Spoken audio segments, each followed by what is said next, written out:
Warahmatullahi wabarakatuh.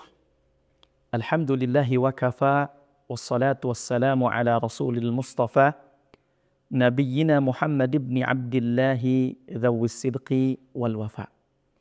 Ashhadu an la ilaha illallah wahdahu la syarika lah, wa ashhadu anna Muhammadan abduhu wa rasuluhu la nabiyya ba'dah.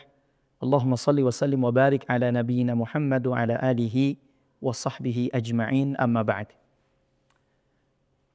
Ketika kita ingin mengukur apakah ibadah puasa kita di bulan Ramadan itu berkualitas atau tidak, saya jadi teringat apa yang disampaikan oleh seorang ulama Hujjatul Islam, Al-Imam Al-Ghazali rahimahullah. Beliau menyebutkan dalam kitabnya Ihya Ulumiddin bahwa orang yang berpuasa memiliki 3 tingkatan. Tingkatan yang paling rendah, beliau sebut orang yang berpuasa istilahnya puasa umum. Saumnya orang awam, saumnya orang kebanyakan. Mereka yang hanya bisa menahan lapar, menahan haus, dan juga menahan syahwatnya. Tapi kemudian panca inderanya, anggota tubuhnya, dia belum puasakan. Dan inilah kebanyakan manusia, kemungkinan besar ketika dia berpuasa, itu berpuasa dengan puasa umum. Kalau menurut istilahnya Imam Al-Ghazali itu puasa umum. Hanya menahan makan, minum, dahaga, haus, dan syahwatnya.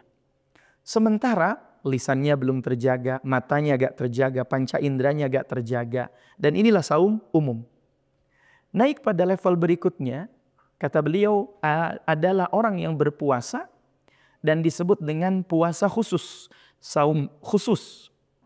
Apa ciri saum khusus? Bukan hanya menahan lapar, dahaga, haus, tapi juga orang yang berpuasa dengan ciri puasa khusus ini, satu, kaful basar. Dia bisa menahan pandangannya dari sesuatu yang diharamkan oleh Allah Subhanahu wa Ta'ala. Menjaga matanya, menundukkan pandangannya pada sesuatu yang Allah larang, pada sesuatu yang kemudian bisa menimbulkan syahwatnya. Yang kedua, kaful lisan.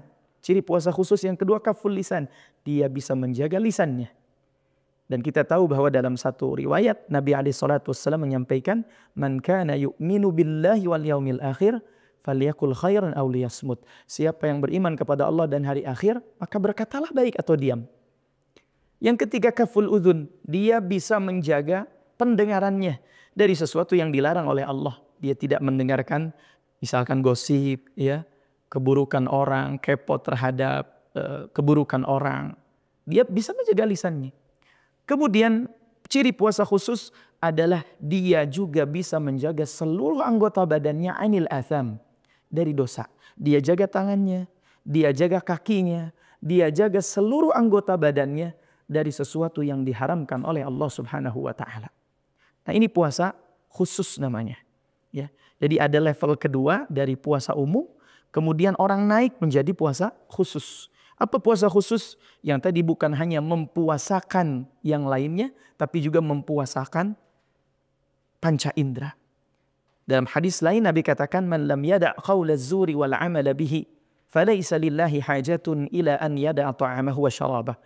Man lam yada' qawla zur, siapa yang tidak bisa menahan ucapan yang buruk, ucapan yang sia-sia, ucapan bohong, gibah dan seterusnya, wal amala bihi, bahkan dia beramal dengan ucapan itu, dia melakukan ucapan-ucapan buruk itu, falaisa lillahi hajah, maka tidak ada kebutuhan buat Allah. Allah gak perlu an yada'a ta'amahu wa syarabah, tidak ada nilainya di sisi Allah kalau dia cuma ninggalin makan, minum dan perbuatan-perbuatan yang zahir saja, sementara lisannya, matanya itu tidak bisa dijaga.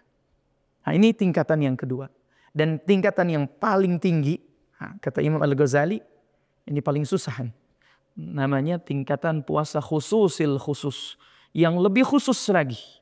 Apa cirinya? Tidak menyibukkan hati. Jadi bukan hanya panca indera, bukan hanya anggota badan. Tidak menyibukkan hati, ini hati, dengan selain Allah Subhanahu wa Ta'ala. Hatinya selalu terikat dengan Allah Azza wa Jalla.